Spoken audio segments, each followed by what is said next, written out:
आप सभी को जय मसीह की। हमारे एक नए वीडियो में आपका फिर से स्वागत है प्रियो। आज की इस वीडियो में मैं एक ऐसी प्रार्थना बताने वाली हूँ जिस प्रार्थना में अनोखे और रहस्यमय शब्द बोले गए हैं। जिन्होंने भी अब तक अपनी प्रार्थना में इन शब्दों को बोला है, उनका कहना है कि इस प्रार्थना से उन्हें एक दिन में यानी कि 24 घंटे में इसका परिणाम मिला है। यह प्रार्थना अपने आप में जादू की तरह काम करती है और इस प्रार्थना के बारे में शायद ही आपने आज तक सुना होगा। प्रार्थना बताने से पहले आपको इस प्रार्थना में बोले गए इन रहस्यमय शब्दों को और कुछ नियमों को जानना बहुत जरूरी है। प्रार्थना में बोले गए इन रहस्यमय शब्दों को जानने से और इसके नियमों का पालन करने से ही आप इस प्रार्थना का लाभ उठा सकते हैं, अन्यथा इस प्रार्थना का कोई लाभ नहीं है। इसीलिए वीडियो को अंत तक जरूर देखें। वह कहावत है ना, कुछ पाने के लिए कुछ करना पड़ता है, तो अपनी इच्छा को पूरा करने के लिए आप इस वीडियो को तो पूरा देख ही सकते हैं। तो अगर आपने अभी तक वीडियो को लाइक नहीं किया है तो वीडियो को लाइक करें। अगर आप पहली बार इस चैनल पर आए हैं तो इसी तरह प्रभु की शक्तिशाली प्रार्थना सुनने के लिए हमारे चैनल को सब्सक्राइब जरूर करें। तो चलिए वीडियो शुरू करते हैं। प्रार्थना में बोले गए रहस्यमय शब्द जानने से पहले हम इस प्रार्थना के कुछ नियम जान लेते हैं। अधिकतर लोग प्रार्थना करते समय यह गलती करते हैं कि अपना सारा ध्यान, अपनी सारी ऊर्जा, एनर्जी वहां लगा देते हैं जहां समस्या है। लेकिन इस प्रार्थना में आपको ऐसी गलती बिल्कुल भी नहीं करनी है। यह प्रार्थना करते समय आपको सबसे ज्यादा ध्यान और फोकस अपनी समस्या के विरुद्ध उसके समाधान पर देना है। जैसे कि मान लीजिए आपकी 3 भौतिक इच्छाएं हैं जो आप प्रार्थना में मांगना चाहते हैं। पहली इच्छा है, आपके पास रहने के लिए खुद का घर नहीं है, आप किराए के घर में रहते हैं और आपकी इच्छा है कि आपका खुद का एक नया घर हो। दूसरी इच्छा है, आपका दोस्त या आपका जीवन साथी आपसे बात नहीं कर रहा है, कारण कुछ भी हो सकता है और आप चाहते हैं कि वह जल्द से जल्द बात करें। तीसरी इच्छा, आपके घर में आप या घर का कोई सदस्य बीमारी से पीड़ित है जो आपके लिए एक चिंता का विषय बना हुआ है और आप चाहते हैं कि मेरी बीमारी या मेरे परिवार में से किसी की बीमारी ठीक हो जाए। इस स्थिति में आप प्रार्थना करते समय यह गलती करते हैं कि अपना सारा ध्यान उस समस्या पर ही लगा देते हैं। मान लीजिए आप बीमारी से परेशान हैं, तो आप प्रार्थना में उस बीमारी पर ही ज्यादा ध्यान देते हैं, यानी कि आप अपना सारा ध्यान उस समस्या पर ही लगा रहे हैं। आपको इस समस्या पर बिल्कुल ध्यान नहीं देना है, बल्कि इसके विपरीत उसके समाधान पर देना है।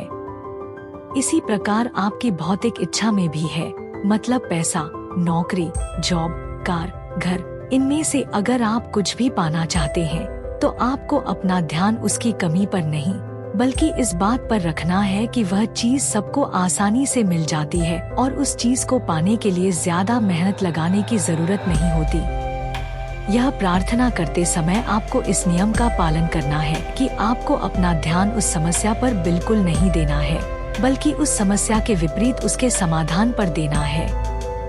यह इस प्रार्थना का पहला नियम है। चलिए इस प्रार्थना के दूसरे नियम को जान लेते हैं। जब भी आप यह प्रार्थना करेंगे तो इस प्रार्थना को करने के बाद इसे महसूस नहीं करेंगे, मतलब इसे करने के बाद आपको इसके बारे में भूल जाना है। भले ही आपकी इच्छा को पूरा होने में थोड़ा समय लग रहा हो, लेकिन आपको अपने अंदर किसी भी तरह की बेचैनी नहीं रखनी है। यदि आपको इस प्रार्थना पर शक या संदेह होने लगे तो इसे तुरंत न छोड़ें। अपने भीतर के शक को विश्वास में बदलने की कोशिश करें। यदि आप वास्तव में चाहते हैं कि यह प्रार्थना आपके लिए काम करे तो आपको इस नियम का पालन करना ही होगा। अब हम बात करेंगे इस प्रार्थना के तीसरे और आखिरी नियम की। जिस समय आप इस प्रार्थना को कर रहे हैं तब आपको और किसी भी प्रार्थना को नहीं करना है, सिर्फ इसी प्रार्थना को हर रोज करना है।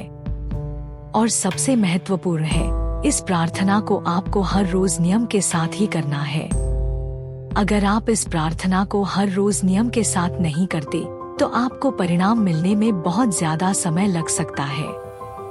क्योंकि कुछ लोग रातों रात जादू की उम्मीद करते हैं, इसीलिए आपको यह प्रार्थना नियम के साथ हर रोज करनी है। यदि आप इन 3 नियमों का पालन करके इस प्रार्थना को करते हैं, तो यकीन कीजिए आपकी सारी इच्छाएं खुद ब खुद पूरी होने लगेंगी। तो अब बात करते हैं उस रहस्यमय शब्द की जो हमें इस प्रार्थना में बोलना है। वह शब्द है आई एम श्योर। इसका हिंदी में मतलब है मुझे यकीन है। यह वाक्य आपको देखने में तो छोटा लग रहा होगा, लेकिन इससे काम बहुत बड़े बड़े होते हैं। हम इसी शब्द को अपनी इच्छा के साथ जोड़कर प्रार्थना करने वाले हैं, क्योंकि यह वाक्य आपके अवचेतन मन, सबकॉन्शियस माइंड पर सबसे ज्यादा असर करता है और कुछ ही समय में आपके विचारों और विश्वासों को आपकी इच्छाओं के साथ जोड़ देता है, जिससे आपकी इच्छा बहुत कम समय में परमेश्वर के सामने प्रकट हो जाती है। प्रियो, अब जानते हैं कि इस प्रार्थना को इन शब्दों के साथ कैसे करना है। प्रार्थना शुरू करने से पहले आप प्रार्थना में जो भी इच्छा मांगने वाले हैं या आप जो भी चाहते हैं उस पर स्पष्ट हो जाएं, क्योंकि आप अपनी इच्छा को तभी प्रकट कर सकते हैं जब आपको आपकी इच्छा स्पष्ट हो। भले ही वह कोई भी हो, जैसे करियर के विषय में हो, रिश्तों के विषय में हो, पैसे के विषय में हो या स्वास्थ्य के विषय में हो। आपको अपनी इच्छा स्पष्ट रूप से याद करनी है या लिख कर रखना है, क्योंकि प्रार्थना में अपनी इच्छा बोलते समय कोई गलती न हो। फिर प्रार्थना करने के लिए एक शांत जगह ढूंढें और कुछ समय के लिए बाइबल का अध्ययन करें। जब तक आपका मन पूरी तरह से शांत न हो जाए और मन में बुरे और नकारात्मक विचार आना बंद न हो, तब तक आपको बाइबल पढ़ते रहना है। याद रखिए कि यह प्रार्थना करने से पहले आपका पूरा मन परमेश्वर के वचनों में लगा रहना चाहिए और आपके मन में कुछ भी ऐसे विचार नहीं होने चाहिए जो अविश्वास के हों। तभी इस प्रार्थना का असर आपके जीवन के ऊपर होगा। जैसे ही आपका मन शांत हो जाए, तभी आपको प्रार्थना करनी है। तो चलिए अपनी इच्छा में इन शक्तिशाली शब्दों को जोड़कर प्रार्थना कैसे करनी है जानते हैं। यदि आप में से कोई नौकरी पाने के लिए प्रार्थना कर रहा है, तो प्रार्थना करते वक्त आपकी जो भी इच्छा है, जैसे कि आप किसी कंपनी में मनपसंद नौकरी करना चाहते हैं, या आप चाहते हैं कि आपको 50 से 60 हजार की नौकरी मिल जाए, या आप चाहते हैं कि अपना खुद का कोई बिजनेस हो, तो अपनी इच्छा को इस शक्तिशाली शब्द मुझे यकीन है इस वाक्य से मिलाकर प्रार्थना करनी है। जैसे कि हमें प्रार्थना में बोलना है, प्रभु यीशु के नाम से मुझे यकीन है कि इस महीने के आखिर तक मुझे अपने लिए मनपसंद कंपनी में अपनी पसंद की नौकरी मिल जाएगी। प्रभु यीशु के नाम से मुझे यकीन है कि अच्छे वेतन वाली नौकरी इस महीने में मुझे मिल जाएगी। प्रभु यीशु के नाम से मुझे यकीन है कि अगले महीने मेरा खुद का बिजनेस खड़ा हो जाएगा। यदि आप में से कोई बीमारी से जूझ रहा है और आपकी इच्छा है कि आप इस बीमारी से मुक्त हो जाएं, तो आपको इस शक्तिशाली शब्द को अपनी इच्छा के साथ अपनी प्रार्थना में बोलना है। जैसे, प्रभु यीशु के नाम से मुझे यकीन है कि मेरी बीमारी कल का सूरज निकलने से पहले ही ठीक हो जाएगी। प्रभु यीशु के नाम से मुझे यकीन है कि मेरी सारी बीमारी ठीक हो गई है और मैं पहले से ज्यादा चंगा हो गया हूँ। यदि आप अपने रिश्तों के लिए प्रार्थना कर रहे हैं, यानी आपका दोस्त या आपका जीवन साथी आपसे बात नहीं कर रहा है और आपकी इच्छा है कि वह जल्द से जल्द बात करे, तो आपको प्रार्थना में कहना है, प्रभु यीशु के नाम से मुझे यकीन है मेरे और मेरे पार्टनर के बीच की गलतफहमियां दूर हो गई हैं और वह पहले जैसे मुझसे बात कर रही हैं। प्रभु यीशु के नाम से मुझे यकीन है मेरे और मेरे पार्टनर के बीच चलने वाले सांसारिक झगड़े खत्म हो गए हैं और हम सुखी जीवन जी रहे हैं। यदि आप पैसे की समस्या को लेकर प्रार्थना कर रहे हैं, यानी आपकी पैसे को लेकर कोई इच्छा है, तो आपको बोलना है, प्रभु यीशु के नाम से मुझे यकीन है कि मेरे घर में चलने वाली पैसे की हर एक कमी पूरी हो गई है और मेरे पास पहले से कई गुना ज्यादा पैसा है। तो मेरे प्रियो, चाहे आपकी कोई भी इच्छा हो, उस इच्छा के पहले आपको मुझे यकीन है इस वाक्य का इस्तेमाल करना है और फिर आपकी जो भी इच्छा है उसे विश्वास के साथ बोलना है। प्रार्थना करते समय आपकी यह इच्छा है जो आप मांग रही हैं, उस लाइन को कम से कम 12 बार पूरे विश्वास के साथ और खुशी के साथ बोलना है। और आप इसे अपने मन में भी बोल सकते हैं और सामान्य आवाज में भी बोल सकते हैं। जैसा आपको सही लगे उसी प्रकार आप बोल सकते हैं। आपको इस प्रार्थना को, इसमें बोले गए इन शब्दों को अपने शरीर के भीतर गूंजने देना है। प्रियो, इस प्रार्थना को आपको कम से कम 10 से 15 मिनट तक करना है। फिर 10 मिनट आपको कल्पना करनी है कि अपनी यह इच्छा पूरी हो चुकी है। धीरे धीरे पूरे दृश्य की कल्पना करनी है जैसे कि यह अभी आपके साथ घटित हो रहा है।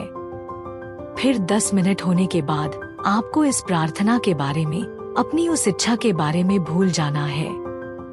यह बात मैंने इस प्रार्थना के नियमों में भी बताई है कि आपको इस प्रार्थना को करने के बाद इस प्रार्थना को और इसमें बोले गए शब्दों को बिल्कुल भी याद नहीं रखना है। पूरा दिन आपको अपने काम करने हैं, लेकिन इस प्रार्थना के बारे में आपको कोई भी बात नहीं करनी है। यह ध्यान में रखिए। यह प्रार्थना 30 दिन आपको हर रोज सुबह उठने के बाद या रात को सोने से पहले करनी है। आपका एक भी दिन छूटना नहीं चाहिए। अगर आपकी कोई इच्छा 30 दिनों के पहले पूरी हो जाती है तो आप इसे करना छोड़ सकते हैं। कई ऐसे लोग हैं जिन्होंने इस प्रार्थना का रिजल्ट 24 घंटे में भी देखा है। प्रभु यीशु के नाम से मुझे यकीन है कि वे इस प्रार्थना से आपकी सारी इच्छाएं पूरी करेंगे। मैं भी आपके लिए प्रार्थना करती हूँ कि प्रभु यीशु के नाम से मुझे यकीन है कि आप तक यह वीडियो पहुँच गया है और आपकी सारी इच्छाएं इस प्रार्थना से पूरी होने वाली हैं और आप हमें कमेंट के माध्यम से अपनी गवाही बताएंगे। तो प्रियो, उम्मीद करती हूँ कि आपको यह प्रार्थना इन शब्दों के साथ कैसे करनी है यह समझ आया होगा। अगर वीडियो अच्छा लगा हो तो वीडियो को लाइक करें और कमेंट में आमीन टाइप जरूर करें। प्रभु यीशु आपकी सारी इच्छाएं पूरी करें। आमीन।